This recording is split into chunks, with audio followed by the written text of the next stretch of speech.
반갑습니다. 안녕하십니까. 불자로서 지켜야 할 규율과 윤리라는 게 무엇인가에 대해서 질문하도록 하겠습니다. 우리가 불자로서 이 윤리를 지키고 계율을 지키는 것은 우리가 불자로서뿐만 아니라 우리 민족의 윤리 도덕이 이 불교와 유교에서 다 나왔다고 할 수가 있습니다. 그래서 우리가 이때까지 이제 앞에 강의했던 것은 부처님께서 이제 우리에게 말씀하신 그런 중요한 교리들을 말씀을 드렸는데 그 교리들이 바로 진리고 가르치는 게 법이라고 그랬습니다. 법을 잘 좀 듣고 이해하는 것은 깨달음으로 나가기 위해 통과해야 하는 매우 중요한 관문입니다. 그래서 우리가 반복적으로 처음에 이야기했죠. 예습보다는 복습이 중요하다고. 반복적으로 자꾸 섭을 들이는 게 중요한 겁니다. 섭을 잘못 들여놓으면은 아무리 잘 바른 길을 간다 그래도 바른 길을 갈 수가 없는 것 같습니다. 그래서 이 부처님과 부처님 가르침을 만나서 올바른 길로 나아가는 일은 다음에 이제 4단계로 나눠지는데 가장 먼저 부처님께 대한 깨끗한 믿음을 이렇게 해야 됩니다. 깨끗한 마음으로 믿어야지 그 불순한 마음을 갖고 믿으면 안 된다. 그래서 믿을 신 그리고 그 믿음에 의거해가지고 부처님 가르침을 하나씩 배우면서 이해하는 단계 그 모든 것을 풀어헤치고 배운다는 이해한다는 그런 그리고 우리가 앞에서 여러 교리들을 언급했는데 그거를 단순히 듣고 그냥 넘어가는 게 아니고 그거를 깨닫는 과정 그거를 말합니다. 그리고 단순히 그 가르침을 이해하는 것에서 멈추면 안 돼요. 그걸 행동으로 옮겨야 됩니다. 실천하는 거 행위라고 그러죠. 그 다음에 부처님 말씀대로 살아보지 않으면은 그 말씀이 정말 내게 이로움이 되는지 알 수가 없어요. 그래서 우리가 이제 전에 스님들도 출가를 하면은 흔히들 행자라 그러죠. 출가해가지고 이제 처음 들어가서 배우는 과정을 행자라는 게 행할 행자의 놈자자라. 행하는 놈이라. 뭘 행하느냐. 부처님이 말씀하신 거 그대로 한번 행해보는 과정이다. 그게 행자라. 그때 왜 그렇게 행자라는 생각을 해야 되느냐. 세속의 모든 섭을 버리고 불가의 섭을 제대로 배우는 과정이다. 이 행자 생활을 잘하면은 옛날 큰 스님들 말씀에 중노릇 반응한다고 그랬어요. 스님 노릇 평생 살면서 행자 생활을 잘하면은 그 스님 생활 반응한다고 그랬어요. 행자한테. 그만큼 우리가 단숨을 끼워도 첫 단숨 끼우는 게 중요하다고 그러죠. 그것처럼 행자 생활이 가장 중요한 겁니다. 행자 생활을 잘못하면은 우리가 밥도 할 때 밥 잘못하면 어떻게 돼요? 삼천밥 되죠. 먹을 수 있어요, 없어요? 못 먹죠. 똑같은 겁니다.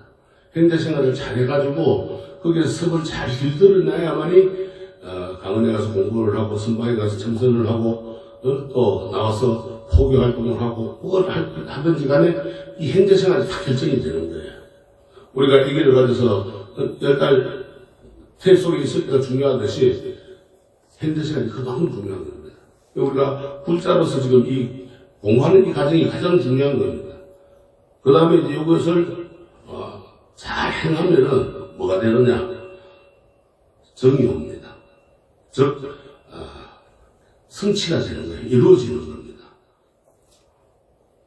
실천해 보는 사람에게만은 가르침이 묻어있고, 그 삶에서 이제 성취가 되는 거예요.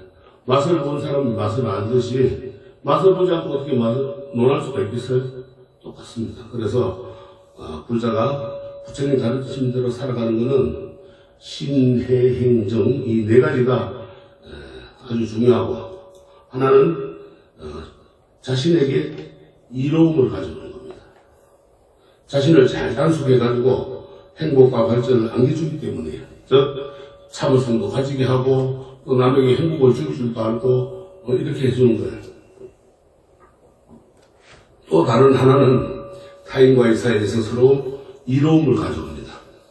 서로 돕게 되고 또 우리가 혼자는 똑불 장군이라는 건 없죠. 타인을 떠나서 홀로 존재하는 삶은 없습니다. 모든 삶은 서로 상관관계를 맺으면서 사는 존재임을 잊지 않고 살아간다면 세상은 살만한 곳이 되고 행복한 세상이 되는 거예요. 그래서 우리가 이제 불자로서 처음 들어오면은 뭐 사찰 예절도 중요하고 뭐도 다 중요하지만은 뭐 때문에 오는지 그냥 구경하러 오는 것도 아니고 놀러 오는 것도 아니고 자 믿으러 온단 말이에요. 바른 믿음이 중요하다고 그랬죠. 그 바른 믿음은 첫째는 상기입니다. 불법성 삼부에 기이하는 것. 그래서 불자로 살겠다는 것을 다짐하는 겁니다. 그래서 흔히 이제 상기를 중요시 안 하고 우리가 계율을 논할 때도 오계를 먼저 논하는데 오계가 중요한 것이 아니고 오계 전에 상기, 이 불법성 삼부에 기이하를 맹세하는 게 참 중요한 겁니다. 우리가 어떤 의식을 하더라도 보면 국기에 대한 명세를 하듯이 상기에 대한 명세가 제일 중요한 거예요. 그러면은 어떻게 해야 되느냐? 옛날 부처님 시대에 보면은 어떤 집안의 주부가 늘 입에 달고 사는 말이 있었습니다. 거룩한 부처님께 기이합니다. 거룩한 가르침에 기이합니다. 거룩한 스님들께 기이합니다. 집안일을 하든지 누구를 만나든지 놀든지 하여튼 먼저 이 말이 나온 거예요.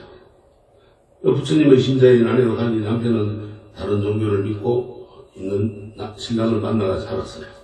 그래서 아내가 이쁘름처럼 하는 이 말을 아주 못마땅하게 생각했어요. 왜? 자기하고 종교가 틀리니까. 그래서 그런데 어느 날 다른 종교를 믿고 있는 남편의 친구들을 집에 초대했을 때 이 부인이 자기 자신도 모르게 그 다른 종교를 믿고 있는 남편 친구들 앞에서 부처님께 기이합니다 이렇게 했어요. 이 말을 들은 남편 친구들은 기분이 좋겠어요, 나쁘겠어요? 몹시 이제 불쾌해가지고 화를 내면서 초대를 했는데 허가지도 않고 그냥 가버렸답니다. 남편은 아내의 행동이 괘씸하기도 했지만은 무엇보다도 그 아내 입에 자주 오르는 그 부처님이라는 거자인데 더욱 화가 나버린 거예요. 도대체 부처님이 어떤 사람이길래 네가 맨날 앉아나서나 부처님을 찾느냐고. 그래서 그 다음날 아침에 그는 이 남편의 이제 분노를 깎고 씩씩거리면서 이제 부처님이 계신 곳으로 갔어요. 그리고 부처님께 여쭈었어요. 무엇을 없애야 편히 잠들 수 있습니까? 남편은 눈앞에 있는 저 부처라는 이름을 없애면 자신이 편해지라는 생각에 이렇게 넌지시 자신의 의중을 밝혔습니다. 그런데 부처님은 대답이 달랐어요. 분노를 없애면 편히 잠들 수 있습니다. 세상은 분노에 불타고 있습니다. 뜻밖의 대답이 혀를 찔린 남편은 부처님께 크게 공감했습니다. 그래서 예초에 품었던 마음을 고쳐먹고 조금 더 깊은 가르침을 청해들었어요. 그러자 자신의 아내가 매사에 겉으로 부처님을 부르는 이유를 알게 되었고 크게 감동하면서 이렇게 고백을 했어요. 세존이시여 참으로 훌륭하십니다. 마치 넘어진 자를 이렇게 세우듯이 덮인 것을 벗겨내 주듯이 길 잃은 자에게 길을 가르쳐 주듯이 눈 있는 자들은 보아라 하며 어둠 속에 등불을 내걸듯이 세존은 다양한 방법으로 법을 설해주셨습니다. 세존이시여 이제 저는 세존과 가르침과 성가에 기이합니다. 세존께서는 저를 지금부터 평생 기이한 신자로 받아주십시오. 그 분노를 없애면 편히 잠들 수 있다는 그 말 한마디에 그냥 부처님 말씀을 듣고 신자가 되어버렸어요. 개종을 되어버렸어요. 이 남편이 말하는 세존이라는 말은 부처님의 연애 10대 명호의 그 세존 세상에서 가장 높고 위대하신 분의 뜻으로 부처님의 다른 이름을 이제 세존이라고 합니다. 그래서 세상에서 가장 존귀한 분이다 이 말이에요. 그러니까 이제 세존과 그 세존의 말씀과 또 그 세존을 말씀을 따르고 믿는 성가에 기이합니다 같은 다짐은 우리가 다른 경전에서도 볼 수 있는데 바로 이제 이 구절이 상기로 정착이 된 겁니다. 그리고 이러한 다짐을 하며 불교에 기이하면서 받는 계가 바로 상기의 계라고 합니다. 그래서 우리가 수계를 받을 때 반드시 5계만 받을 것이 아니고 처음에 상기의 계를 받고 그 다음에 5계를 받고 그 다음에 이제 10중 대계의 48보살 대중계를 이제 받아야 되는데, 우리가 요새 보면 우리 한국 불교는 거꾸로돼가지고 보살교부터 먼저 받습니다, 신도들. 이건 잘못된 거예요. 반드시 이렇게 우리가 공부를 거쳐가지고, 그 다음에 이제 상기의계를 받고, 오계를 받고, 또 10계를 받고, 보살계를, 대중계를 받고 이렇게 해야 됩니다. 이게 좀, 우리가 이제 큰절에서 가면, 큰절에 가면은, 보살계를 많이 이제 도표를 주는데, 계를 주는데 그건 잘못된 거예요. 하나하나 그 교육을, 그래, 우리 불교가 자꾸 단합이 안 된다, 공사심이 없다, 없다 하는 게 그런 데서 나오는 거예요. 이 책에도 단계를 안 밟아 올라가기 때문에. 그냥 누구든지 오면 주라는 거예요. 물론 주는 건 좋은데, 줄 때 그러면 5개부터 줘야 되는 거야.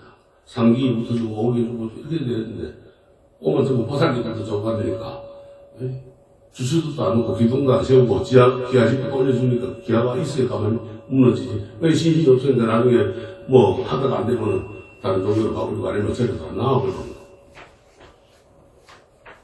그런 걸 우리가 잘 기억을 해야 합니다. 그래서 이런 다짐을 하면서 이제 기하면서 처음 만나는 게 상기입니다. 그래서 한국 불교에서는 상기는 어떻게 정리가 되었느냐. 한글로 하면은 거룩한 부처님께 기의합니다. 한문으로 하면은 기불양족존이라. 부처님께 기의하는데 어디에 기의하느냐. 양족존이라. 두 발에 기의하는 거야. 여기서 족족이라고 하면 그런데 발족자인데 왜 두 발, 우리가 두 발 지난번에 합장할 때 받들어 모실 때 뭐라고 그랬어요? 복덕과 지혜라 그랬죠. 지혜와 복덕을, 다른 말로 지혜하고 자비를 주시기 때문에, 양족존이라고 하는 거예요. 그 다음에 거룩한 가르침에 기의합니다. 기의법 이욕존. 이 부처님 법에 기의하는데, 이욕존이라. 다른 어떤 이치보다도 욕망도 끊어버리고 모든 것을 다 끊어버리고, 깨달음을 얻을 수 있게 해주는 그런 바른 행복의 길을 가게 해줄 수 있는 그런 뜻에서 이제 기의를 역전이라고 그러고, 그 다음에 거룩한 스님들께 기의합니다. 기의선 중중존이라. 스님의 성가는 무리를 지어가지고 사는 겁니다.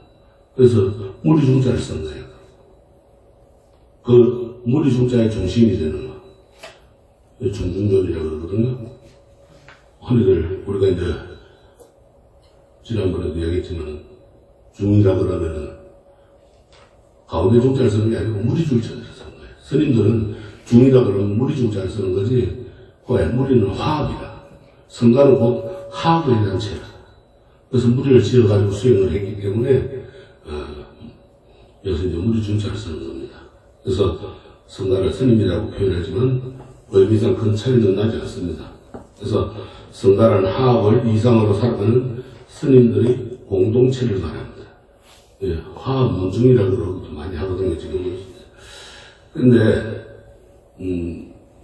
다른 이제, 스님들이 출가해가지고 사는 종단 스님들이 아닌 진각종이라든가 저런 다 종단에서는 또 이제, 거기에다가, 비구니를 넣고, 그 다음에, 청신사, 청신녀를 넣어가지고 사부대중이라 이렇게 이야기하는데, 우리 이제 종단에서는, 이 불교 이제, 출간 종단에서는 또 사부중을, 비구니, 상인이를 사부중이라고 합니다.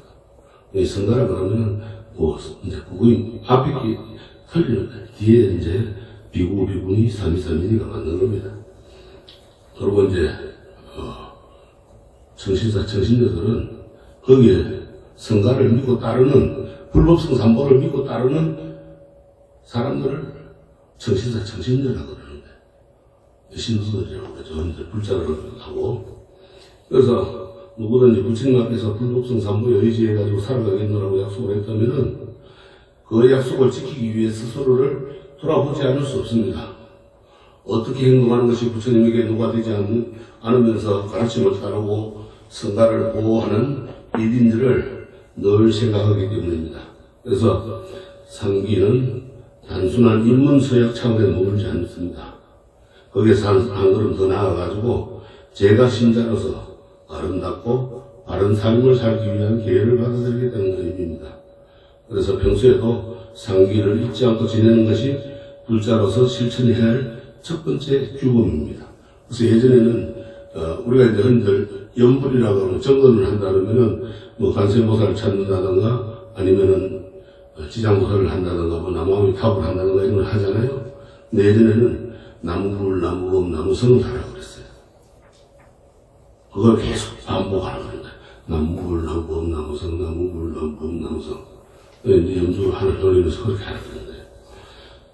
그래서 이제 우리가 계에는 산스크리트로 시대에서 발생된 말인데 지킨다는 것은 언제나 마음이 선을 향하고 악을 멈추도록 길들인다는 뜻에서 계를 말하는 겁니다. 우리가 뭘 하지 마라 그러죠. 나쁜 걸 하지 말고 착한 일을 하라는 거예요. 계율이라고 하는 거는 바로 이제 나쁜 것을 멀리하고 그거를 지켜나가는 거예요. 그거를 율로 정해놓은 겁니다. 그걸 계율이라고 하는 거예요. 그래서 이제 불자가 상기의를 했으면은 맹세를 했으면은 이제 지켜야 할 계율이 나오는 거예요. 불보승사본을 믿고 따르려고 그러면 그게 준하는 게 있어야 될 거 아닙니까? 그래서 그 5가지 계율 이제 어떤 것인가 하면은 인식하기 짝이 없는 사람이 있었는데 매우 부유했음에도 불구하고 남에게 조금 더 베풀지 않는 그를 교하려고 이제 수많은 수행자가 방문했지만은 번번이 실패를 했어요. 그러니까는 어느 누구와도 안 되게 됐어요. 그러다 마지막으로 부처님께서 낯서서 이렇게 됐어요. 부처님께서 그의 집에 들어서자 그는 마음이 불편해졌어요. 보나마나 보시하라는 등 잔소리만 들어놓을 것이 뻔하기 때문입니다. 그런데 부처님은 뜻밖에도 이렇게 말씀하시는 거예요. 세상에서 5가지 일이 있는데 남들에게 아주 커다란 것을 베풀기 때문에 큰 보시라고 합니다. 그러니까 그 부자가 그 말에 솔깃해가지고 이제 여쭈는 거예요. 그 5가지가 무엇입니까? 이러니까. 첫째는 살생하지 않는 일입니다. 사람이 살아있는 모든 생명체를 소중히 여기면 모든 생명체가 그를 두려워하지 않으니 이것이 바로 세상에서 두려움을 없애는 첫 번째 커다란 모습입니다. 와가지고 시주하라고 그러고 베풀라고 하는 줄 알았더만 살생하지 말라고 그러거든. 근데 이제 더 관심이 가져지는 거예요. 그래서 또 이제 주머니 속의 물건을 남에게 주지 않아도 남의 목숨을 다치게 하지 않지만 커다란 보시를 베풀이라는 것은 그 말을 듣자 부자는 반가운 마음에 이렇게 대답을 했어요. 예, 잘 알겠습니다. 저는 예전에도 남의 생명을 한풀 해치지 않았지만 이제부터는 더욱더 잘 지키겠습니다. 이렇게 이제 맹세를 합니다. 또 둘째는 주지 않는 것을 갖지 않는 일입니다. 제것 아닌 것을 탐내지 않고 함부로 갖지 않으면 사람들을 그를 믿게 되고 그를 두려워하지 않으니 이것이 바로 세상에서 두려움을 없애는 2번째 커다란 보시입니다. 그러니까 이 부자는 자기가 부자이니까 역시 굳이 남의 것을 탐내지 않아도 재물이 넉넉하고 또 이 양력도 지켜서 손해볼 일이 없겠다 싶어서 그렇게 대답을 했어요. 예, 잘 알겠습니다. 그걸 지키겠습니다. 부처님은 이제 또 말씀을 하셨어요. 셋째는 그릇된 성관계를 갖지 않는 일입니다. 자신의 배우자가 아닌 이와 혹은 아직 보호자의 도움이 필요한 그러한 이와 관계로 관계를 맺지 않아야 합니다. 그러면 상대방은 그를 두려워하지 않으니 이것이 바로 세상에서 두려움을 없애는 3번째 커다란 것입니다. 넷째는 거짓말을 하지 않는 일입니다. 보았으면 보았다고, 보지 못했으면 보지 못했다고, 알면 한다고, 알지 못하면 알지 못한다고 사실 그대로를 말해줘야 합니다. 그러면 상대방은 그를 믿고 두려워하지 않으니 이것이 바로 세상에서 두려움을 없애는 4번째 커다란 보시입니다. 5째는 술에 취하지 않는 일입니다. 정신을 흐리게 하는 것을 즐기지 않아야 합니다. 그러면 상대방은 그를 믿고 두려워하지 않으니 이것이 바로 세상에서 두려움을 없애는 5번째 커다란 보시입니다. 이렇게 부처님은 그가 세상을 살아가는데 본격적으로 지켜야 할 5가지 도리를 일러주었습니다. 부자는 이 5가지가 자신이 지금까지 지켜온 것임을 알고 가볍고도 즐거운 마음으로 앞으로도 쭉 지켜나가겠다고 부처님께 다짐을 했습니다. 이 이야기 속에 나오는 5가지 도리는 부처님 가르침에 입문하게 되면 가장 먼저 갖는 5가지 계와 그 내용이 같습니다. 이 5가지 계를 이제 오계라고 합니다. 오계라고 하는 것은 출가하지 않는 부처님을 믿는 불자들이 지켜야 할 5가지 검대입니다. 그래서 이것을 잘 이제 우리가 지켜야 됩니다. 첫째, 이제 우리가 살생하지 말라고 하는 것은 불살생입니다. 죽이지 말라는 거죠. 살아있는 생명들을 죽이지 말라는 거예요.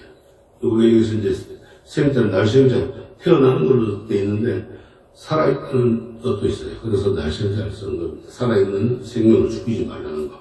그 다음에 남의 물건을 훔치지 말라. 이제 불투도라. 남의 물건을 몰래 훔치는 거 또는 그렇게 한 사람, 이것을 이제 말하는데 불사음이라고 합니다. 불사음이라는 것은 불투도라고 하는데 훔칠투에 훔칠도라. 그러니까는 훔치지 마라. 많이 불자. 모든 것을 훔치지 말고 반대로 이제 베풀으라는 뜻이 되겠죠. 보시를 행하라는 것이 되겠죠. 불살생은 반대로 이제 방생하는 것, 생명을 살려주는 것이고, 그 다음에 셋째는 그릇된 성관계를 갖지 마라. 사음, 불사음이라. 마음이 사악하고 엄탕한 걸 말하는데, 아내나 남편이 아닌 자와 엄탕하는 짓을 하는데, 이 이제 욕사행위라고도 합니다. 욕정을 내가지고 다른 사람을 범하는 일. 그 다음 넷째, 거짓말을 하지 말라. 불망하라. 남의 마음을 어지럽게 하는 헛된 말. 그거를 이제 다른 말로는 거짓말이라고 하는데 불망하라고 합니다. 다섯째는 술에 취하지 말라. 부름주라. 술을 마시는 거는 약으로는 쓰되 정신을 혼미하게 하는 그러한 걸로 쓰지 말라고 했습니다. 옛날 시다시피 짜장 교사는 그런 말씀을 하셨어요. 술집을 있는 곳을 가르쳐 주기만 해도 500생 동안 손이 없는 과부를 받는다 그랬어요. 태어날 때마다 손이 없다는 거예요. 그러니까 그만큼 무섭다는 겁니다. 우리가 그러니까 이 5개는 아주 불자로서는 가장 중요시 여겨야 되는 문제들입니다. 사실은 이제 5개, 상기의계나 5개를 처음 시작할 때 이제 수계식을 해야 되는데 저는 다 가르쳐주고 수계식 하려고 안 하고 지금 그냥 넘어가는 거예요. 마지막에 이제 회양식 때 이제 수계식을 할 겁니다. 보통 보면 처음 입문할 때, 처음 시작할 때 수계식을 주고 그걸 지키라는데 아무것도 모르는 거 수계 주면 뭐합니까? 좀 알고 난 뒤에 수계를 받으면 이런 뜻이 있었으니까 이렇게 배웠으니까 나는 어떻게 살아 나가야 되겠다, 앞으로 어떻게 행해야 되겠다, 이렇게 이제 다짐을 하게 되는 거거든요. 그래서 5계에 대한 건 이제 그렇게 합니다. 그래서 계를 깨면은 5가지 위험이 따라옵니다. 무엇인지 5가지가 하면은, 첫째, 계행이 나고 계를 깨면은 그 사람이 게으르다는 것을 보여주는 그 결과로 재물을 잃게 됩니다.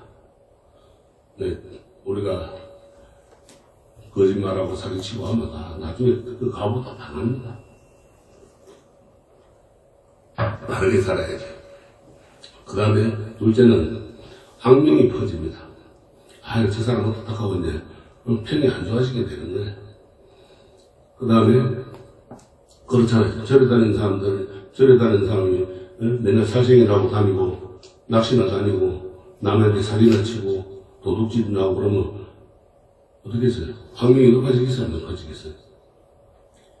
셋째는 어떤 모임에 들어가도 자신감을 잃고 눈치를 보게 됩니다. 자신감이 없어져요. 그러니까 나약해지는 겁니다. 요새 흔히들 우리가 얘는 웃기도 하지만 마마보이라는 말이 많죠. 나약해지는 거예요, 자꾸. 자신감이 없어지는 거예요. 다 인과응보입니다. 그러면 남 눈치를 보게 되고. 넷째는 이 계를 깨기 때문에 어리석은 상태로 세상을 떠납니다. 그러니까 죽을 때도 의식이 없이 가는 상태. 아주 안 좋습니다. 다음 생에 가도 의식이 없이 가면 다음 생에 가도 우둔하게 태어나요.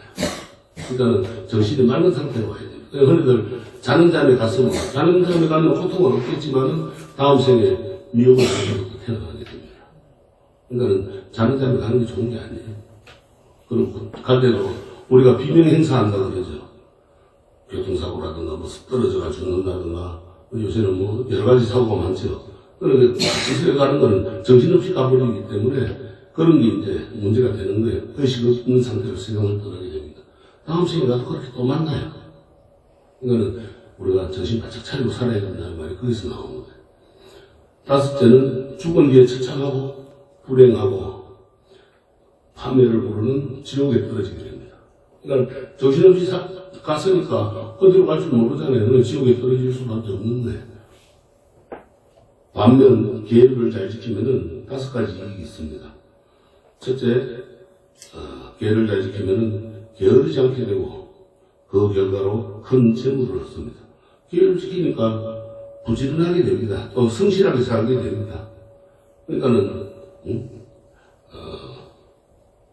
재물을 얻게 될 수밖에 없습니다. 우리가 돈하고 쫓아다니는 돈이 나잡아갖고 도망간다 그러죠. 그래야 안 돼. 그러나 내가 열심히 사는 돈이 너 가져라 하고 따라오면 주고 갑니다. 돈이 와서. 그렇게 돼야 되는 거예요. 아무리 쫓아다니봐야 안 됩니다. 그건 허상이라는 그렇게 꾸면 안 돼. 또 셋째는 어떤 모임에 들어가도 두렵지 않고 눈치를 보지 않으면 당당해질 수가 있습니다.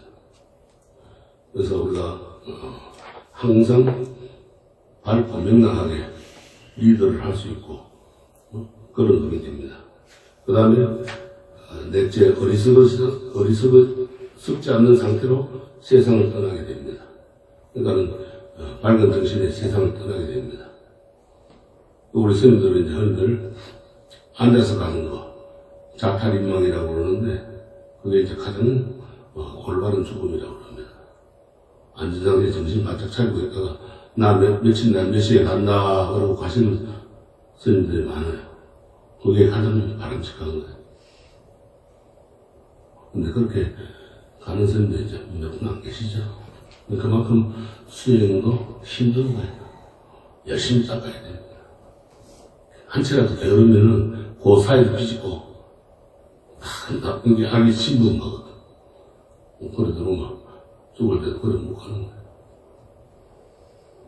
그 다음에 5번째는 죽은 뒤에 좋은 곳에 태어나게 되고 천상이나 아니면 극락세계가 태어나게 된다 이 말이에요. 그래서 이 기회를 지키면은 자신에게 이로움이 찾아오고 죽은 뒤에도 행복한 곳에서 태어난다는 것이 경전의 메시지라 부처님께서 그렇게 말씀해 놓으셨어요. 따라서 자신이 즐겁고 행복해지기를 바란다면 당연히 이 기회를 지켜야 됩니다.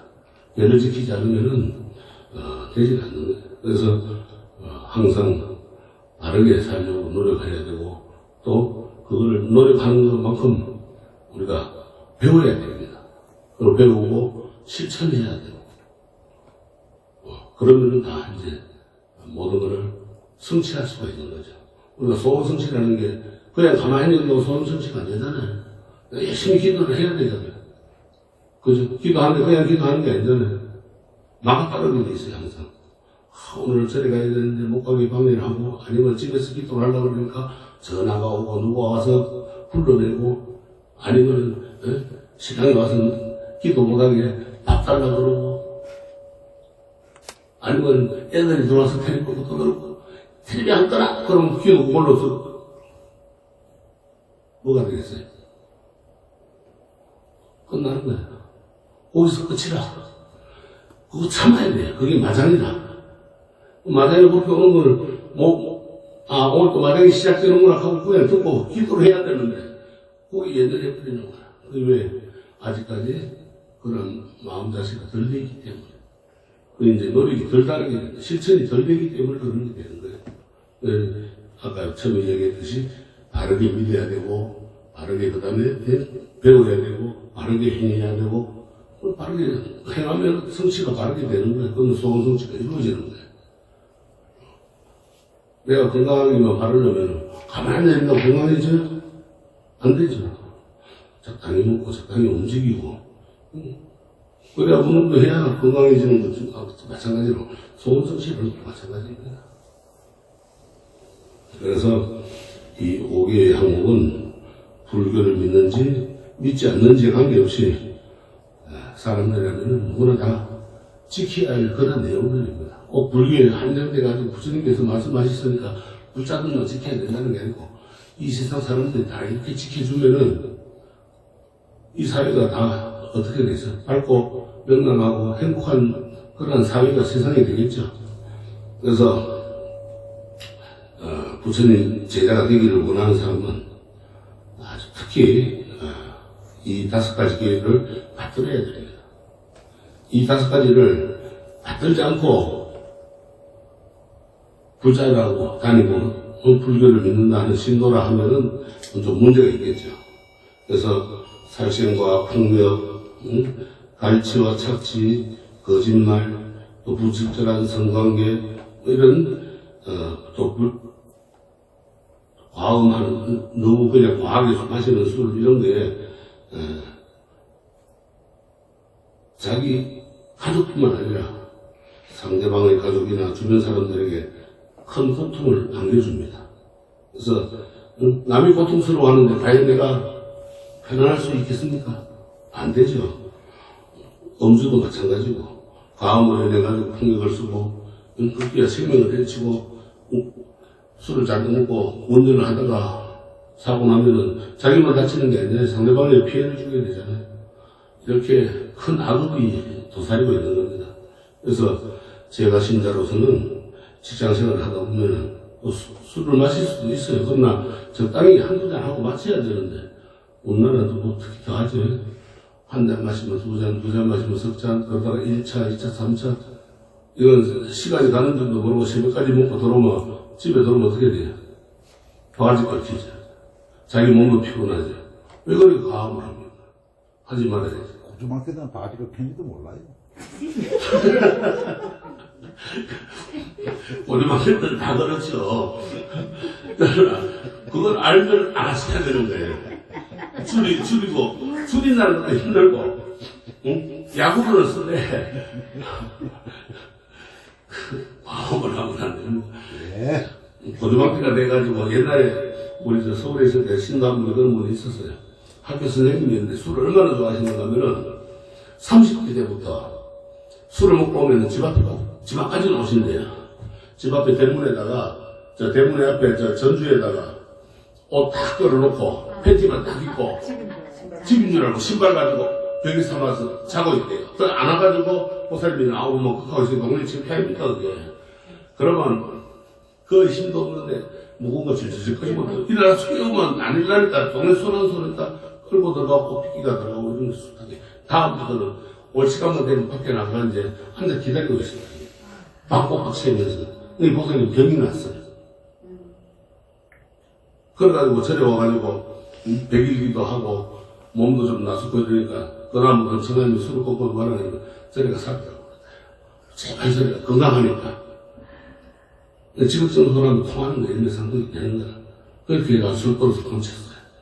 그러고 나서 그 처장님도 결국은 절에는 이제 못 오고 집에서 108배 백일기도 하더니만 그다음부터 절에 나오기 시작하더라고요. 네, 그런 분이 계셨어요. 고주망태도 꽂힌다면은, 자꾸 나무라면 안 돼. 나그가 밖에 나가고 먼저 선수를 척줘야 돼. 그건 같이 술 마시라는 게 아니고, 밖에 대문 밖에 앉아 기다리고 있는 그러면, 오늘도 기다리고 있겠지. 내가 술 적게 먹고 가야지. 이러고 온단 말이에요. 근데 술 먹고 들어왔다고 밥 같이 끊고, 그 다음날 아침에 밥을 해주는 운동, 마는 운동 하면, 그 다음날, 에이, 모르겠다. 오늘도 한 잔 더 마시고 가자. 늦게 오버리는 거야. 그러니까, 남을 상대방을 탓하기 전에 내가 먼저 바뀌어야 돼. 그래서 자꾸 빨리 들어오게끔 만들어줘야 돼. 그렇게 안 만들어주면 계속 그냥 나가는 거야, 끝까지. 계속 싸워가요. 계속 싸우면 일어나죠. 그래서 이 일반적으로 이제 불자가 지켜야 할 근황선을 이제 계라고 하는데 이거를 우리가 혹시 이제 계율이라고 하는 것은 규범이다. 개와 율은 그 성격이 다릅니다. 그래서 개는 바르게 살아가겠다는 자발적인 다짐이고 또 좋은 습관을 길들이는 것을 말하는 반면에 율이라고 하는 것은 그 공동체의 질서를 지키기 위해서 서로 약속해 놓은 조항입니다. 그래서 율을 어길 경우에는 어떤 제재나 처벌이 따릅니다. 그래서 스님들도 그 율을 어겼을 때는 이제 들어가서 3,000배를 한다든가 10,000배를 한다든가 벌도 받게 되고 또 그러다가도 말 안 들으면 산문 출송을 당합니다. 너는 연사할 자격이 없으니까 나가서 추천해야 돼.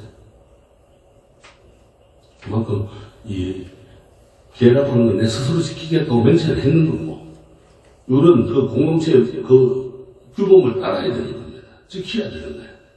그만큼 제재나 체벌이 있든 없든 부처님의 가르침을 믿고 따르면서 수행하기로 맹세한 사람들은 가장 기본적인 윤리 도덕을 지켜야 하는 것은 두말할 나위도 없습니다. 그래서 우리가 흔히 제일 이제 무서운 지난번에 신고의 사물 중에 의가 제일 무섭다고 했죠. 생각. 근데 나오는 거는 뭐예요? 바로 표출되는 거는 구업이라 말이라 그 다음에 나오는 게 행동이라. 이거는 탐진치 삼독을 없애라니까 나 욕심 안 내는데 나 화 안 내는데 나 어리석음 가봐보니까 내거든 답을 못하는 거예요. 어리석음에서 탐심도 나고 진심도 나는 거예요. 치심이 생기면 내가 어리석기 때문에 다 생기는 거예요. 내가 어리석지 않으면 욕심도 안 낼 것이고 화도 안 내게 됩니다. 지혜가 있으면은 이거 하다가 내가 화를 내게 되는데 아니면 이건 내가 욕심을 내게 되는데 안 내게 됩니다. 부처님 말씀 보면은 내가 저 카메라가 좋다. 저거 내가 가져야지. 마음으로 해도 벌써 도둑질을 한 거라고 그랬어요. 훔치는 거라고 그랬어요. 아이고, 저 오늘 소주가 보니까 맛있겠다. 잡아야지. 마음만 뭐 생각만 해도 살생을 한 거라고 그랬단 말이에요. 뭐야? 이 어리석기 때문에. 생각이 바르지 못하기 때문에. 생각이 바르고 지혜가 있으면 그런 게 안 나온다, 이 말이에요. 그 다음에 이제, 말이라는 게 그만큼 중요한 거예요. 특히, 오일제 중에 제일 무서운 게 이제 산보를 비방하는 죄라고 그랬어요. 불법성 산보를 비방하는 거. 어디다 보면 가만히 이렇게 후원에 들어보면, 흔들에서 보면 보살님도 앉아가지고, 어느 절에 가니까, 어느 스님은 어떻고, 이 절에 가면 이 스님은 어떻고, 저 절에는 어떻고, 그만큼 업짓는 게 없어요. 절에 복지로 와가지고 업을 짚고 갑니까? 복을 감아오고 가. 절대 그런 걸 용하는 거야. 바가지예요. 그러니까, 가니까 스님은 염불하는 게 졸면서 하더라. 어느 스님 가니까 염불하는 게 너무 느리게 하더라. 빨리 하더라. 빨리 하고, 빨리 맞춰주고, 느리하고, 느리게 맞춰주고, 졸면 같이 졸면 되지. 왜 말이 많냐고 그러지. 안 오면 되잖아, 그럼. 그걸 와보려면. 와가지고 부업치지 말아야 되지. 불보성 삼보를 믿고 딸 때는. 그럼 왜 저 스님이 오늘 졸면서 할까? 얼마나 피곤할까? 그런 생각을 해줘야지. 돌아서 가가지고, 우리 스님은 염불하다 오늘 졸았대. 안 그러면 우리 스님 오늘 염불하다가 피곤할까? 하품하더래. 그건 이제 좋은 게 아닙니다. 물론, 그럴 수도 있겠죠. 얼마나, 수마라는 거는 우리가 마장 중에 제일 먼저 오는 게 수마예요. 하품하는 거, 졸음 오는 거. 그걸 수마라 그러는 거, 잠 오는 거를. 수마를 못 끊어요. 그걸 못 끊으면 수행대 생활하기 힘들어요. 근데 이제, 그 다음에 오는 게, 식탁, 식마, 먹는 거, 음식, 맞아. 배고프고 못 참다. 그걸 참아야 돼. 스님들은 보통 보면 이제, 부처님은 일일 일식을 하셨지만, 우리 북방물 불교권에서는 오후 불식을 많이 합니다. 정신공양, 아침공양은 정신공양 하고 나면 오후에는 아무것도 안 드셔야 돼요. 그래서 이제 우리도 처음에 수계를 받아가니까 큰 행자생활에는 그래도 배고프니 뭐니 해도 새끼는 찾아 먹었는데 아니 수계를 받으니까 오후 불식이라 해가지고 딱 12시는 후부터 밥을 안 드는 거예요. 얼마나 배고팠어. 물배 채워도 안 돼. 돌아서면 왜 뭐 절하고 뭐 땀 흘리고 나면은 또 배고픈 거예요. 그거를 이제 가르쳐주고 배우는 거예요. 지금은 1일 1식을 해도 배가 안 고파요. 그렇게 돼야 됩니다.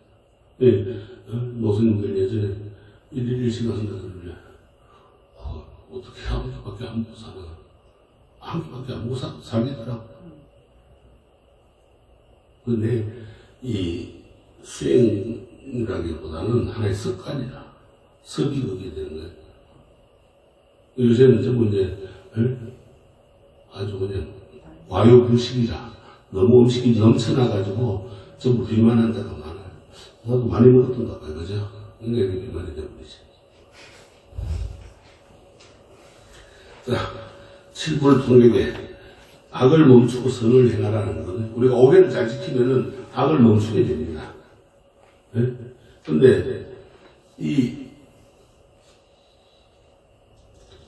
오개를 잘 안 지키고 상기를 안 믿으면은 반드시 뭐가 오느냐? 악이와 선을 행할 수가 없어요. 그래서 지금 현재 세상에는 서가모니 부처님이 화신불이라 서가모니 부처님의 가르침이 널리 펴져 있지만은 서가모니 부처님 이전에도 부처님이 계셨고 또 미래에도 부처님이 오십니다. 근데 과거와 현재 미래의 모든 부처님도 똑같이 중요하게 여기는 것이 있습니다. 그것이 뭐냐? 모든 악은 짓지 말고 모든 선을 힘써 행하며 제 마음 스스로 맑게 하라. 이것이 모든 부처님의 가르침이라. 이게 이제 칠불통격이라고 그러는데 왜 칠불통격이라고 한다면은 과거에 서가모니 부처님 이전 과거에 연동불, 가섭불 뭐 일곱 분의 부처님이 계셨어요. 그 일곱 분의 부처님도 똑같은 말씀을 하셨다 해가지고 칠불통격이라고 그래요. 그래서 모든 악을 짓지 말라는 것은 재앙막작이다. 재앙막작이라고 하는 것은 우리가 이제 세상에 모든 것을 전부 막고 악한 것을 막고 그 다음에 중선봉행이라 모든 선은 힘써서 행하라. 그러니까 악을 막고 선을 행하고 맞대로 행하라는 게 봉행이라는 거예요. 그래서 또 자정기이라 제 마음을 스스로 맑게 하는 거예요. 자정기이라. 그래서 우리가 모든 이제 절에서 이 법회를 행할 때는 항상 봉행이라고 합니다. 봉행. 맞대로 모신다 이 말이에요. 맞대로 행한다. 우리가 이제 봉축이라고 써놓는 건 딱 한 번밖에 없어요. 부처님 모신다는 봉축이라고 그래요. 나머지는 전부 봉행이라고 써야 됩니다. 그래서 우리가 뭐 대웅전 불사를 한다 해도 대웅전 불사 봉행이라고 그러고 뭐 행사를 해도 봉행이라고 그래야 됩니다. 맞대로 모신다 이 말이에요. 선을 행한다. 착한 일을 행하니까 이렇게 오늘 이런 착한 일을 행하니까 많이들 오시오 하는 것이다. 그것이 재앙막작 시제불교. 시제불교는 앞에 모든 부처님들의 가르침이다 이 말이에요. 시제불교라고 합니다. 그래서 우리가 내구절을 잘 우리가 알아두셔야 되고 또 악을 멈추고 적극적으로 선을 지으라는 그런 말씀입니다. 그래서 경전에서 선행을 하는 것뿐만 아니라 악행하는 걸 저지지 않는 것 역시 착한 업이라고 하고 현재 내가 취하는 행동이 나와 남을 이롭게 하는 일을 잘 헤아려서 해를 끼치지 않는 행위라면은 당장 그 일을 멈추라는 거라는 의미도 있습니다. 그래서 착한 업, 즉 선업 중에서도 특히 주의할 것이 말로 짓는 업입니다. 아까 얘기했지만 법이 참 중요한 겁니다. 말이라고 하는 게 특별히 힘이 들지 않아서 무심코 나오는 경우가 많습니다. 우리가 이제 오죽하면은 언행일치라고 그러겠어요. 말과 행동은 똑같아야 된다. 언행일치. 근데 안 되죠. 말은 앞서고 행동은 뒤따라가 버리죠. 그럼 아유 실수다 아차 하고 이제 미루치는데 그때 때가 늦은 거예요. 그래서 한마디 말이 상대방에게 큰 힘을 주는 경우도 있지만은 비수가 되어서 큰 상처를 주는 경우도 다반사로 벌어지고 있습니다. 그래서 서로를 갈라놓기 위해 헐뜯는 이간질하는 말 대신에 서로 화합하라고 살리는 말을 해야 되고 부드러운 말을 해야 되고 화합하는 말로 아름다운 공동체를 만들어 나가는 것이 우리가 향기로운 불자의 모습이고 세상을 아름답게 만드는 그런 작지만 소중한 일입니다. 그래서 법정 스님은 맑고 향기롭게라고 했죠. 세상을 맑고 향기롭게 한다. 상대방에게 충고할 때도 그것이 진정 상대방에게 이로운 충고인지 또 상대방이 그 충고를 받을 만한 준비가 되어 있는지를 살펴본 다음에 말해야 한다고 부처님은 말씀합니다.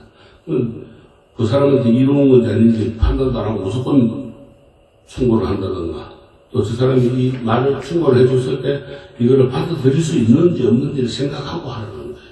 그냥 너 나쁘니까 너 이거 잘못했으니까 고쳐라 하는 것보다는 이 말을 했을 때 저 사람이 이걸 진짜 받아들일 수 있고 시인을 하고 자기가 고칠 수 있을까 그러나 많은 사람인가 하고 보고 이야기를 하라는 거예요. 이건 이제 우리가 선업을 지으면은 스스로 뿌듯할 뿐만 아니라 이웃과 사회에도 행복을 불러온다고 했습니다. 선업에는 당연히 즐거운 과보가 찾아오기 때문이고 반면에 악업을 지으면 짓는 동안에는 괴롭고 힘들 뿐만 아니라 결과적으로 괴로운 과보가 찾아와서 자신뿐만 아니라 이웃과 사회에도 해를 끼치고 이런 이치를 풀기 위해서는 선업에는 즐거운 과보가 오고 악업에는 괴로운 과보가 따른다 해가지고 선인 선과 악인 악가라 이렇게 했습니다. 그러니까는 착한 일 많이 하면은 착한 일만 오고 악한 일 하면 악한 일만 오는 거예요.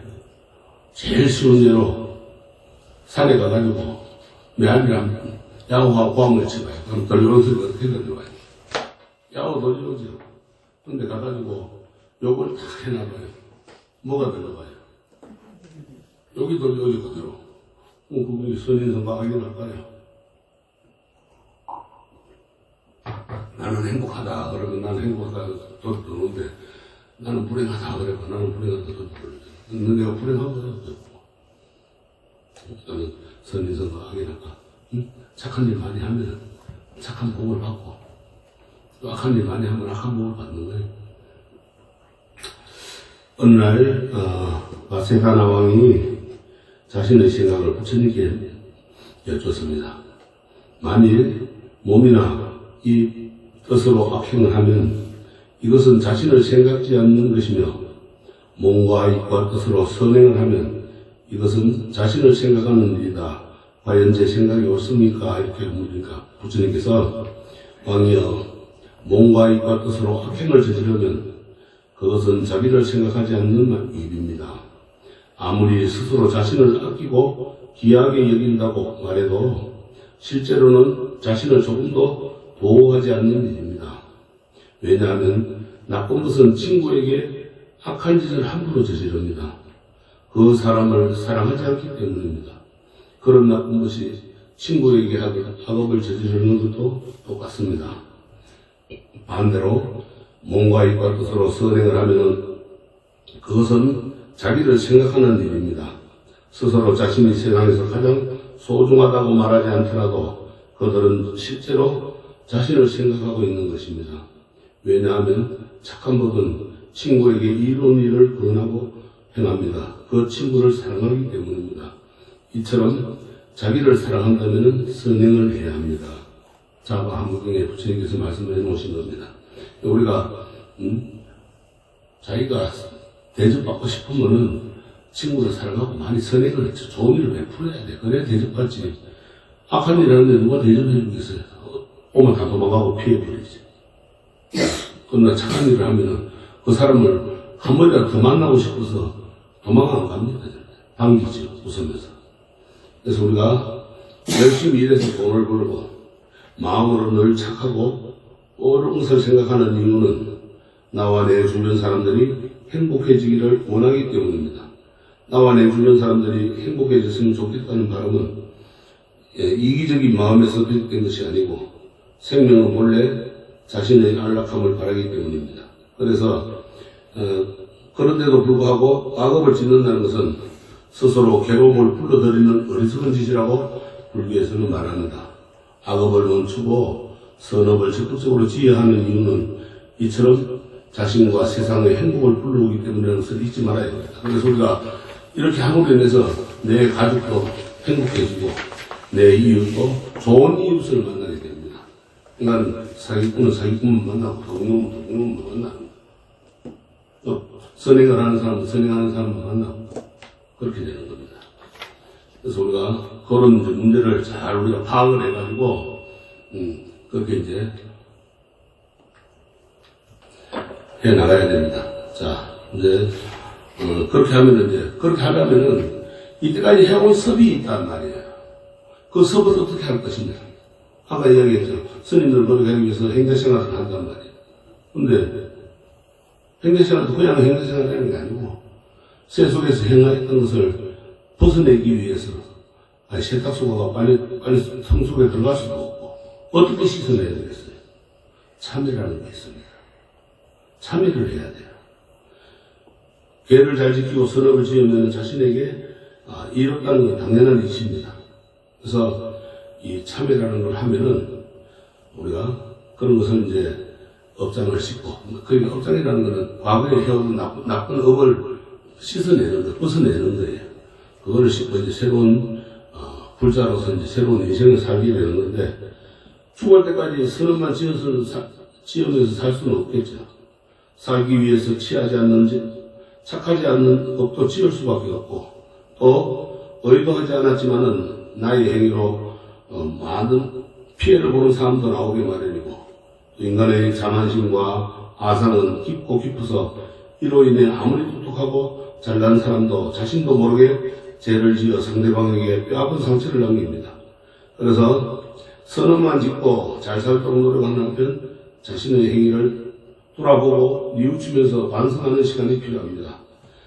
참회라고 하는 것은 나 자신의 무력함을 알고 자신이 저지른 나쁜 행위에 대한 철저한 뉘우침을 통해서 깨끗한 마음을 회복하여 평화롭고 건강한 모습으로 살아갈 수 있도록 하는 매개 역할을 합니다. 그래서 행복을 바라는 기도를 올리는 불자들에게 참회 기도도 올릴 것을 권합니다. 우리가 천수경 할 때 참회 나오는 게 뭐예요? 전부 없이 있는 일이죠. 입으로 지은 것을 참회하는 거예요, 그게. 우리가 아까도 이야기했지만 제일 먼저 나오는 게 우리가 입으로 이야기하는 거라고 그랬잖아요. 이 구업 짓는 거. 구업 입으로 짓는 죄를 제일 먼저 참회하는 거예요. 그래서 이 참회하는 게 제일 중요한 겁니다. 참회를 하지 않고 아무리 기도를 해도 소용이 없는 거예요. 밥그릇도 깨끗해야 그게 밥 다 먹지. 밥 먹고 그릇도 안 씻어나는 거고 더러운 데다가 흙 묻은 데다가 밥 다 먹으면 먹겠어요? 못 먹죠. 똑같습니다. 참회를 하고 기도를 해야 그 기도가 바르게 되는 겁니다. 그래서 참회라는 것은 이제 용서를 구하다는 말도 있고 내가 지은 걸 용서 구합니다 하는 것도 있고 또 내가 지은 모든 죄를 뉘우친다는 뜻도 있습니다. 그래서 산스크리트로 크사마라고 하는데 그것을 업력한 것이 참과 언역한 해를 합한 말입니다. 그래서 자기가 저지른 잘못을 불보살님 앞에 드러내어 뉘우치고 용서를 구하는 것을 뜻합니다. 스님들은 이제 수행할 때 그래서 안거에 들어가면은 보름과 거금날 포살과 자자를 합니다. 자기의 잘못을 뉘우치고 또 자기의 잘못을 대중들이 이야기해주고 그러면 그렇습니까? 잘못했습니다. 참여합니다. 아닌데 나 그런 일 안 했는데 하는 게 아니에요. 타인이 갔을 때 잘못했다 그러면 또 나도 그걸 수용할 줄 알아야 되는 거야. 무조건 아니라고 고집 피우는 게 아니고 그 다음에 내가 지금 오늘 한번 때가 내가 잘못했다. 난 지금 어떠한 것을 잘못했습니다. 대중들께 참여합니다. 또 자기 자신의 죄를 시인하는 이러한 것이 돼야 되는 겁니다. 근데 그걸 안 하면 뭐가 돼요? 뻔뻔하다 그러지. 뻔순이가 되면 안 되지. 뻔돌이가 되고, 그런 데는 없어야 되는 거예요. 그래서, 자기의 잘못을 뉘우치고 용서를 구하는 걸 말하는데, 한 발 더 나가서 다시는 그런 잘못을 저지르지 않겠다는 맹세까지 참여에 포함되기도 합니다. 그래서 잘못을 참여할 때는 첫째, 자신이 알면서 지은 악업을 드러내고 그에 따른 가보를 기꺼이 받겠다는 마음가짐이 우선입니다. 여기 보면은 우스갯소리로 도둑놈이 도둑도 시커내 놔놓고 가가지고 하나님 아버지 잘못했습니다 하고 참여합니다 해놓고 나와 또 도둑질하고 또 그 다음날 또 참여하는 건 아니다. 앞으로 안 하겠다 하는 맹세를 해야 되는 거예요. 부처님, 나 어제 도둑질 했는데 앞으로 다시는 안 하겠습니다. 나 어제 술 먹었는데 다시는 앞으로 안 먹겠습니다 하는 맹세를 해야 되는 거예요. 그게 중요한 거야. 그리고 또 가가 또 술 먹으면 어떻게 돼요? 안 되겠죠. 그 불자로서 자제가 안 되는데. 그건 자꾸 얼굴 꺼지시면 안 되는데요. 그렇게 안 묻는다는 맹세는 안 합니다. 아예. 지키지 못할 그렇죠. 그렇죠. 적게 먹는다는 맹세를 하실 거 아니에요. 적당히 알아서 묻겠습니다. 이라지. 둘째, 의도하지 않았지만 자신으로 인해 다른 사람들이 피해를 받았다면 그에 대해 진심으로 미안해야 하는 것. 셋째는 습관적으로 자신의 이익만을 추구하면서 다른 이에게 피해가 돌아가도 개의치 않았던 이기적인 마음과 행동을 반성하고 뉘우치는 것. 넷째는 세세생생 윤회를 반복하며 습관적으로 일어나는 악한 마음과 습관적으로 저지르는 악한 행동이 새로운 선업을 짓는 데 장애가 된 업장을 알아차리고 그것을 씻어내기 위한 노력이 있어야 됩니다. 그러니까 우리가 착하게 살던 사람, 저 사람은 법시도 살 사람인데 왜 저러지? 저 세계 업이 발동하는 거예요. 그래서 그런 거예요. 그래서 보면 도둑질도 하고, 살인도 하고 이러는 거예요. 저 세계 업이라. 이제 섭이 이 세계가 발동을 하는 거예요. 근데 그 사람이 만약에 진실되게 수행을 하고 부처님을 믿고 기도를 했으면 그 시간을 피할 수가 있는 거예요. 그게 중요한 겁니다. 근데 그 사람들 보면 대부분 그런 걸 안 했어요. 그러니까 그게 전생에 섭이 나타나서 그 일을 저지르는 건 나쁜 일. 아주 이제 이 업장이라는 게 그래서 무서운 겁니다. 종교 생활을 시작한다는 것은 그도 태어난다는 겁니다. 두 번째는 태어나는 게 우리가 이제 각 종교에서들 보면은 수계를 하면서 이제 세대나 영세나 우리 불교는 수계라고 그러죠. 하면서 새로운 이름을 주죠. 세대명, 영세명, 우리는 이제 불명이라고 하고 법명이라고 그러고 새로운 이제 이름을 지어주게 되는 거예요. 나는 새롭게 태어나는 거예요. 불자로서. 그렇게 해가지고 종교 생활을 새롭게 시작하는 진정으로 행복하고 또 지혜로운 삶을 살아가기 위해서 지금까지의 삶의 방식을 돌아보고 마음속에 가득 채워져 있던 탐욕과 성냄과 어리석음을 띄어내지 않으면 안 된다. 일생을 살면서 그릇된 일을 전혀 하지 않는다면 좋겠지만은 그렇게 할 수만은 없는 것이 인생입니다. 하지만 자신의 잘못을 드러내어 참여하고 참여한 뒤에 그 잘못을 부끄러워하며 다시는 똑같은 일을 반복하지 않는다면 그것만으로도 뜨뜻하고 행복한 삶을 살 수 있는 겁니다. 자꾸 반복하면 안 되는 거예요. 반복 안 하려고 노력하는 게 그게 참된 생활이라 행복한 생활입니다. 대열방경에 보면은 지혜로운 이가 둘이 하나는 나쁜 짓을 하지 않는 이고 다른 하나는 지은 뒤에 곧 참여하는 사람이라. 어리석은 그 둘이니 하나는 죄를 짓는 이고 다른 하나는 짓고는 그걸 감추려고 하는 사람이에요. 비록 나쁜 짓을 하였지만은 이래 드러내어 참여하고는 부끄러워서 다시 짓지 아니하면은 마치 흐린 물에 맑은 구슬을 넣으면 그 구슬의 위력으로 물이 곧 맑아지며 구름이 그치면 달이 청명하여지는 것 같다 이렇게 말씀하셨어요. 그래서 우리가 앞으로 더욱 밝고 희망찬 미래를 맞이하기 위해서는 무엇보다도 현재 악업을 짓지 말아야 하고 이에 더해서 업장을 소멸해야 합니다. 그래서 업장이라 아주 오랜 세월 동안 오직 자신의 행복을 위하고 타인과 세상을 살피지 않는 그런 이기적인 행위가 습관이 되어서 자신에게 쌓인 것을 말합니다. 이렇게 쌓인 업장은 적극적으로 선업을 짓는 데 방해가 됩니다. 욕심만 자꾸 내다 보면은 남을 돌아보지 않잖아요. 자기만 가지. 우리 옛날 구교회 가서 기다리 아저씨 자기 혼자만 생각하고 애들이 와서 떠들고 시끄럽다고 담장은 높이 쌓다가 외로워서 나중엔 담장을 허물어지죠. 똑같습니다. 그러니까 자꾸 업만 쌓이게 됩니다. 악한 업만. 뿐만 아니라서 과거에 지은 악업을 자꾸 되씹는 일도 조심해야 합니다. 우리는 악업을 짓기도 하지만 선업도 지으면서 살아가야 하기 때문입니다. 하지만 악업에 대한 생각이 얽매여 지내다 보면 선업을 짓는 일조차도 하지 않게 되고 그래서 이런 죄의식도 업장에 해당합니다. 그래서 악업을 자꾸 떠올리며 괴로워하기보다는 악업에 따라오는 괴로운 과거를 기꺼이 감수하고 선업을 짓는 일을 게을리 하지 말아야 합니다. 요걸 이제 뭐래? 걔가 청선한다 그러죠. 응? 걔가 청선해야 돼. 관은 그 과실과자예요. 천선. 응? 하늘이 감동을 해가지고 바뀌는 거예요. 선하게. 업장을 소멸하기 위해서는 더 이상 탐욕과 어리석음에 물들지 말고 똑같은 잘못을 반복하지 않겠다고 불보살님 앞에 진심으로 잘못을 뉘우치고 이웃과 사회에 선업을 지어야 합니다. 그래서 참회를 통해서만 업장을 소멸시킬 수가 있고 참회하려는 순간 우리의 죄업이 소멸되고 새로운 인생으로 거듭나게 됩니다.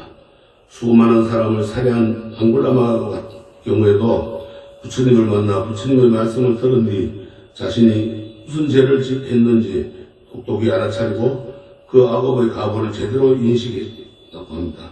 그래서 비록 살생의 악업은 지었지만 선하고 바른 업을 짓는 수행자로 거듭날 수 있었다고 합니다. 이 앙골라마가 얼마나 독한 사람인가 하면 사람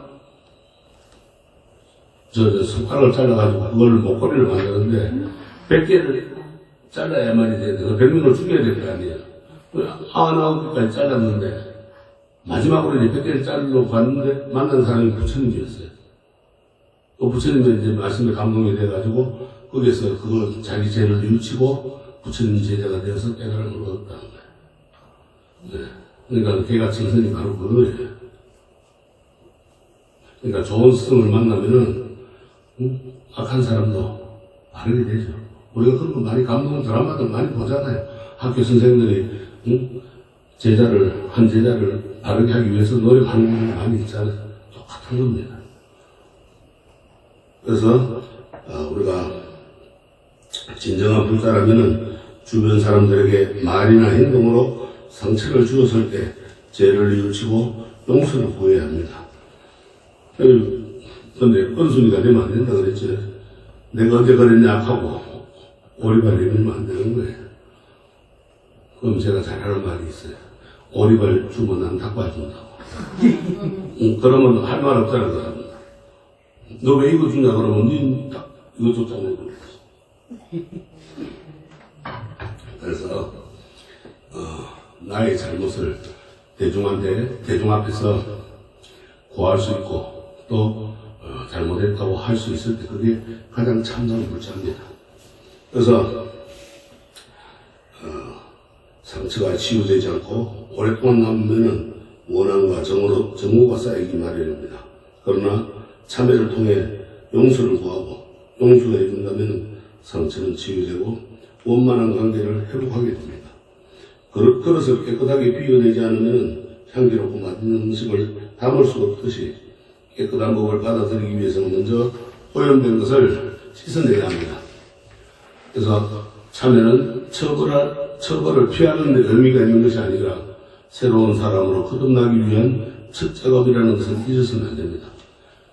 불교에 입문한 사람이라면 과거 자신의 그릇된 행동이나 잘못된 습관을 참회하는 의식을 7억일 권합니다. 그리고 더욱 밝고 희망찬 미래가 당신을 맞이할 것이라는 그런 희망을 줘야 됩니다. 그래서 불자들이 항상 그 심리 행동을 바르게 하는 그런 자세가 되어야 됩니다. 그래서 불자들의 그 윤리와 도덕이 중요한 것이 바로 여기에 있는 겁니다. 절에 다니는 사람은 뭔가 달라야 됩니다. 에이, 뭐 절에 다니면 뭐 저래. 가는 사람이랑 같은 사람 똑같다 소리 들으면 안 되는 거예요.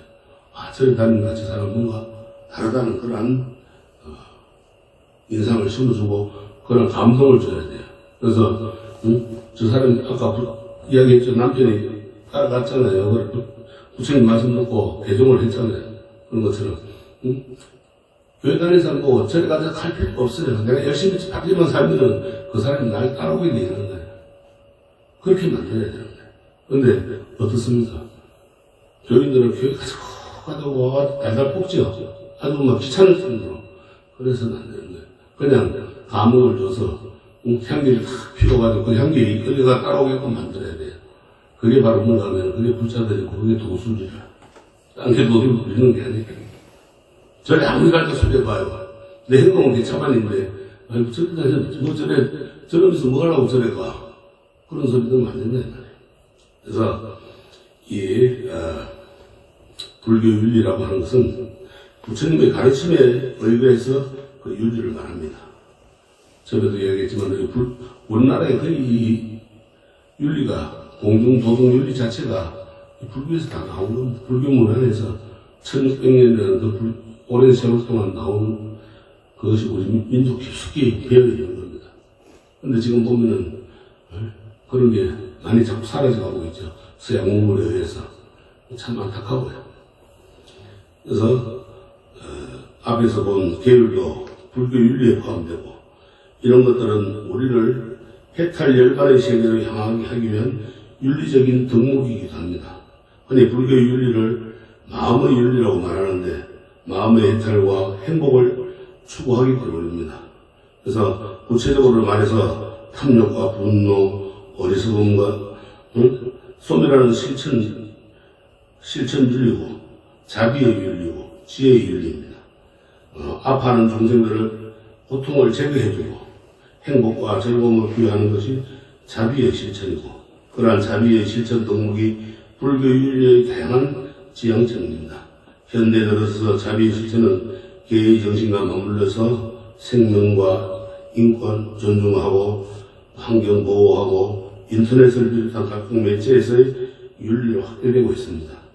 생명 존중과 관련해서는 동물 보호까지 불살생의 실천 범주로 넣어서 넉넉하게 품어주고 있으니 그 적용 기준은 어디까지 열고 제한할 것인가는 아주 지금 판단 기준이 모호하고 또 그것을 우리가 행하기도 어렵게 되어 있습니다.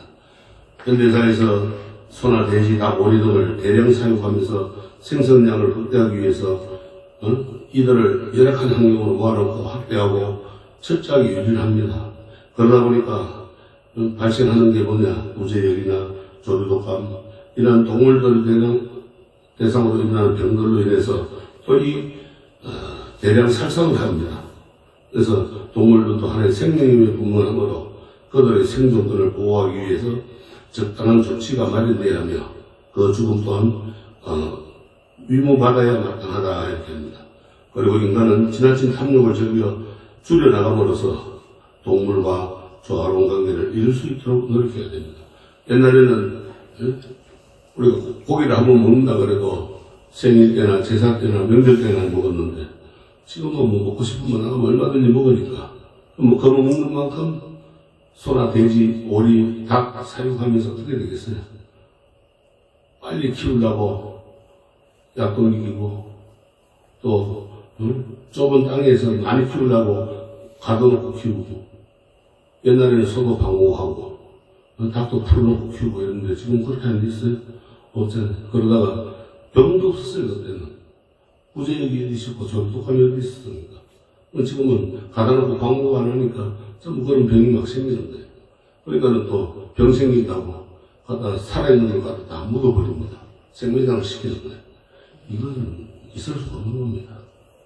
옛날에 2조 때 정승 판서가 살았는데 하루는 이거리다가 퇴근해가 오니까 사랑하던 부인이 없어요. 그랬어요. 막 화인이 같은 분이니까 어디 오갔나 말도 없이 그냥 나가버렸대 지금. 어디 갔는지도 모르는 거야. 하루가 지나고 이틀이 지나도 안 들어오니까 이 정성이 사직을 하고 그 사랑하는 부인을 찾아서 다녔답니다. 찾아서 다니다가 3년 만에 어느 시골길을 지나가는데 대장간에서 어디서 나디는 목소리가 탁 들리더래요. 그래서 이상해가지고 발걸음을 멈추고 들어보니까 꼭 자기 부인 목소리거든. 거기 가서 이렇게 몰래 들다 보니까 대장장이 앞에서 자기 부인이 그렇게 해맑게 울고 있더래요. 그런데 대장장이는 꼭 멧돼지같이 산돼지같이 생겨가지고 있는 그 못생긴 앞에 그 아리따운 자기 부인이 앉아 있으니까 기가 차는 것이지. 그래서 참 기가 막혀가지고 말도 못하고 거기도 이제 절로 가가지고 절에 가서 스님한테 주니까 스님이 하시면서 하시는 말씀이 전생에 그 대장장이와 당신 부인은 멧돼지와 모기였답니다. 이 한 마리였어요. 그러니까는 대장장이는 멧돼지였고 당신 부인은 이였답니다. 멧돼지에 붙어가지고 그 피 빨아먹은 그 가보로 이 생에 그렇게 만나서 사니까 그만두시라고 포기하라고 그러더래요. 그 길로 출발을 했답니다. 그만큼 우리가 이 살생하는 것도 가중하는 거예요. 지금 이 업보들, 그러니까 우리 사람들, 인간들 지금 코로나니 뭐니 엉뚱한 병도 생기잖아요. 코로나가 왜 생겼어요? 우리가 아는 바에는 중국 안에서 뭐 잡아먹다가 생긴 거예요? 그 뭐예요? 철갑 뭐라 그래요?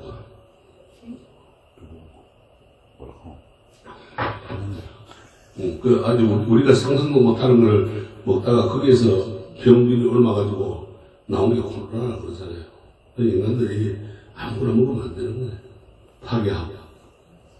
요새 여러분들 제비 보기 힘들죠. 그만큼 우리 자연환경이 파괴되기 때문에 제비도 안 오는 거예요. 그러니까 이제 헝구 놀부도 안 나오는 거라. 놀부만 나와요. 근데 헝구가 나올 수가 없어. 제비 뜻이야 헝구가 나오지. 놀부만 생기는 거야. 그래서 우리가 이렇게 열악한 환경으로 자꾸 몰아 들어가고 있습니다. 그래서 동물들도 하나의 생명체임을 분명하므로 그들의 생존권을 보호하기 위해서 우리가 어떻게 해야 되겠어요? 좀 자제해야 됩니다. 적당히 먹고 살찐다고 또 다이어트 약 먹고 이러지 말고 소식하고 살아야 돼. 소식하고 오래 살아요. 건강하게. 근데 과식을 하니까 뭐가 됩니까? 위장병부터 시작해 대장 간 전부 막 넘쳐나니까 영양분이 암이라는 게 생기고 희귀병이 생겨가지고 일찍 죽는 거예요. 고통받고. 그것도 그냥 죽으면 괜찮잖아요. 죽을 때 곱게 죽어야지 왜 고통받고 죽습니까? 그래서 좀 우리가 인간들의 지나친 욕심, 탐욕을 줄여나가는 게 아주 중요합니다. 그래서 동물과 조화로운 관계를 이룰 수 있도록 노력해야 됩니다. 인권에 대해 바라볼 때도 불교적인 관점이 필요합니다. 불필요한 명치를 중단하기나 또 존엄사, 낙태 등의 행위를 살상에 해당되기 때문에 단순히 바라보면 해서는 안 될 것입니다. 그래서 우리가 여기서 이제 가면 낙태 같은 경우도요, 아주 이 낙태아들이요, 그 낙태혼이 굉장히 무섭습니다. 여러분들은 안 겪어봐서 그렇지만, 얼마나 무서운가 하면, 한 가정을 갖다 완전히 파괴시킬 수도 있어요. 유산아들이요. 낙태시키는 그 가부가. 예전에 한번 겪은 일인데, 호달님이 그렇게 아픈 거예요. 근데 원인이 없어요. 병원에 가면 병명이 안 나와. 근데, 그러던 차에 이제 그 집에 아들이 하나 있었는데, 아들이 쓰러진 거예요. 갑자기 학교에서. 근데 병원에 가서 병명이 안 나오는 거예요. 연락이 와서 데리고 와라 하니까 왔는데 보니까 원인 모를 심정이야. 그래가지고 절에서 재우고 이제 그 다음날 기도를 해가지고 보냈어요. 깨끗하게 나가갔어. 근데 보이지 않는 뭔가 물체가 있는 거예요. 그래서 이제 따로따로 불렀어요. 아버지 엄마를. 보살님하고 처사님을 따로따로 불러서 유산시키는 일이 있냐. 엄마 보고 물을 보살님 보고 물으니까 없대요. 저 애 하나뿐이래요. 그러면 알았다. 가시라고. 그러고 이제 나중에 또 이제 처사님 들어가 물으니까 나가서 바람 피운 적 있냐고 그러니까 바람 피운 적은 없고 결혼 전에 한번 가한 적이 있다는 거야. 그거 혼이 따라온 거야. 그래서 집안을 그렇게 괴롭힌 거야. 그래서 그거 다시 한번 그 낙태아를 천도해주고 나니까 그 집은 괜찮아져. 보살님 아픈 것도 안 아파요. 지금 전혀 잘 다니고 있어요, 열심히. 그만큼 이 낙태아들도 무서운 겁니다, 여러분들. 요새 지금 문제예요, 세상이. 젊은 애들, 아니면 미성년자들, 지금 저거 보통 문제가 아닙니다. 옛날에는 본전순결이라고 그랬는데, 이제 그런 것도 없고, 뭐, 심지어 지금은 뭐, 혼수예물이라고 그러네. 그 참, 세상이 시끄럽게 되려고 그러는 거예요. 보통 문제가 아닙니다. 그래서, 이런 낙태나 또, 연명치료도 오래 하면 그거 좋은 거 아닙니다. 그 다음에 이제, 안락사나 뭐 존엄사나 이래가지고, 강제로 이제 돌아가시게 만드는 것도 좋은 것도 아니고, 그냥 자연 그대로 살다가 가게끔 만들어야 하는데, 좀 아프면 병원에 넣어버리면 그대로 그냥 몇 년이고 뭐 흘러가 버립니다. 얼마나 고통받습니까? 사는 사람들 고통이요, 아픈 환자들 고통이요, 다 고통입니다. 그러니까 이런 것이 우리가 좀 앞으로 생각해 볼 문제고, 또, 이러한 일을 허용함으로 인해서 당사자들의 고통을 얼마나 제거할 수 있고, 진정 행복할 수 있을 것인가에 대해서 지혜로운 판단이 따라야 됩니다. 또 환경 보호를 위해서도 불교적인 윤리적 지침이 요구됩니다. 이 또한 인간의 무절제한 탐욕과 연결되어 있어요. 그래서 환경 개선을 위해 불자들은 다소 불편하더라도 적게 쓰고 인욕하고 자연을 살릴 수 있는 생활 습관을 길들여 나가야 됩니다. 요새 뭐 여름에는 덥다고 에어컨 틀고 겨울엔 춥다고 보일러 돌리고 그 여름이 다 어떡할 거예요? 환경 파괴, 자연 환경 완전 파괴되는 거예요. 여름에 좀 더우면은 뭐 좀 시원하게 입고 부채질하고 좀 앉아있고 아주 정못 견딜 때는 가는 거예요. 그러니까 자꾸 지구의 온도는 자꾸 올라가고 날씨가 뜨거워지는 거예요. 또 겨울에는 어때요? 춥다고 조금만 추워도 야단법석이죠. 근데 정작 집에 가보면 여름이냐 전부 반 티셔츠 입고 반 티셔츠 입고 산단 말이에요. 이건 잘못된 거예요. 겨울은 겨울답게 긴 옷 입고 살아야지. 조금 춥게 하고. 그게 우리가 결국은 자기 자신을 병들게 하는 거예요. 추울 때 추워야 되고 더울 때 더워야 돼요. 근데 절에도 열심히 그래요. 여름에 덥다고 안 오고 겨울에 춥다고 안 와요. 그러니까 저희 스님들이 여름에는 에어컨 켜야 되고 겨울에는 보일러 돌려야 돼. 난방을 해야 돼요. 그러면 그 여름이 다 어떡합니까? 결국은 신도님들 보고 이제 시주마야를 할 수밖에 없어요. 그 독스님들이 나가가 뭐 도둑질을 할 거예요. 뭘 할 거예요? 수행하는 스님들 보고 그렇게 하면 그것도 엎치는 거거든. 그러니까 추울 때는 좀 춥게 하고 더울 때는 조금 덥게 하는 거 그것이 맞는 거예요. 우리 이열치열지를 말이죠. 그렇게 살아야 돼. 그래야만이 우리가 맑은 공기를 마시고 살고 좋은 환경 속에서 사는 거예요. 우리가 서울이나 대도시에 나가면은 탁해가지고 목이 식혀하고 코가 막혀요. 다 그렇게 만드는 거 우리가 만드는 거예요. 그러나 시골로 들어오면은 그나마 좀 낫죠. 요사이는 이제 뭐가 나옵니까? 황산암 미세먼지로 이래가지고 또 그리고 괴롭게 목이 따갑따갑 거립니다. 이런 환경을 우리가 좀 참고 자연을 살릴 수 있는 방향으로 나가야 됩니다. 그걸 우리 불자들이 앞장서야 돼요. 마지막으로 최근 문제가 되고 있는 게 이 인터넷이에요. 가장 큰 문제가 되는데 악성 댓글입니다. 저도 악성 댓글로 몇 번 당해본 적이 있는데 원고를 쓰니까 댓글을 달아놓기를 아주 그냥 욕을 막 해놓고 달아놨어요. 오늘 또 우리 홈페이지에 들어가니까 스님이 초파에 들어가니까 스님 보니까 참 귀엽다고 이렇게 또 적어놨더라고.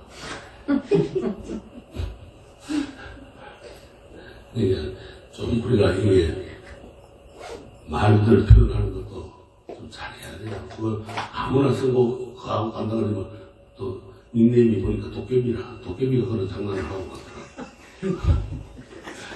도깨비. 도깨비가 스님 보고 귀엽대요. 그래도 장난을 하고 갔어.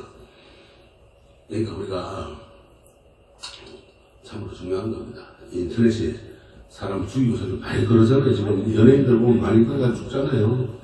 이 문제 역시 불교적인 관점에 따라서 명확히 우리가 짚고 넘어가야 되는 문제입니다. 일반적인 관점으로 봐도 인격 모독적인 악성 댓글을 다루는 행위는 분명 잘못된 겁니다. 불교적인 관점에서 잘못된 행위긴 마찬가지입니다. 그래서 우리 불자라면 반드시 지켜야 하는 5개 중에 거짓말을 하지 말라는 항목에 비추어 생각해 보아도 사실과 상관없이 자극적인 내용을 담는 그런 악성 댓글은 분명히 부처님 가르침과 어긋납니다. 그래서 익명을 전제로 한 악담이나 꾸민말이나 이간질하는 말을 해서는 안 될 겁니다. 그래서 여러분들이 말을 할 때 참 한 번 생각하고 두 번 생각하고 세 번 생각하고 이야기를 해야 돼요. 막 튀어나온다고 막 해버리면은 살인 도구가 됩니다. 왜? 간접살인이 되기 때문에. 그만큼 무서운 거예요. 그래서 우리 생활 주위에는 요 사이를 보면은 저는 그래요. 나쁜 거 더 많은 것 같아요. 좋은 것보다. 예. 사람도 보면은 원래 태어날 때는 다 착하게 태어나는데 세상을 살아가면서 이 환경에 물들여져 가지고 나쁜 사람이 되고 선한 사람이 되고 그런 것 같아요. 물론 그것도 이제 전생의 업에 의해서 선하게 태어나고 뭐하고 하지만은 태어난 애기들은 모르잖아요. 근데 그게 이제 1살, 2살, 3살 먹어가면서 애들 보면은 욕부터 먼저 배워와요. 어린이집이나 유치원 가면. 무슨 말이냐 하면 오늘 유치원에서 배웠어야 된단 말이야. 나쁜 것부터 먼저 물듭니다. 좋은 게 물드는 게 아니고. 왜 그러냐. 이제 어른들이 그렇게 만들어요. 선생님이 애를 훈계할 때 아이고 너 이쁘다 이래야 되는데 왜 이 나쁜 놈 하고 애들은 나쁜 놈부터 먼저 배우는 거예요. 집에 가가지고 엄마가 때리고 너희 나쁜 놈 그런단 말이야. 아주 그 심각한 문제예요. 그러니까 그렇게 애를 착한 애를 나쁘게 만드는 거예요. 나쁜 길은 물들게 하는 거예요. 우리가 좀 앞으로 이런 문제들은 잘 심사숙고해서 불자들이 지키려고 노력하고 또 바른 실행을 하도록 해야 됩니다. 바른 믿음을 가지고 바른 행동을 했을 때 그때 세상은 아름다워지고 역곡 바다가 될 겁니다. 아시겠죠? 예. 성불하십시오. 그렇죠.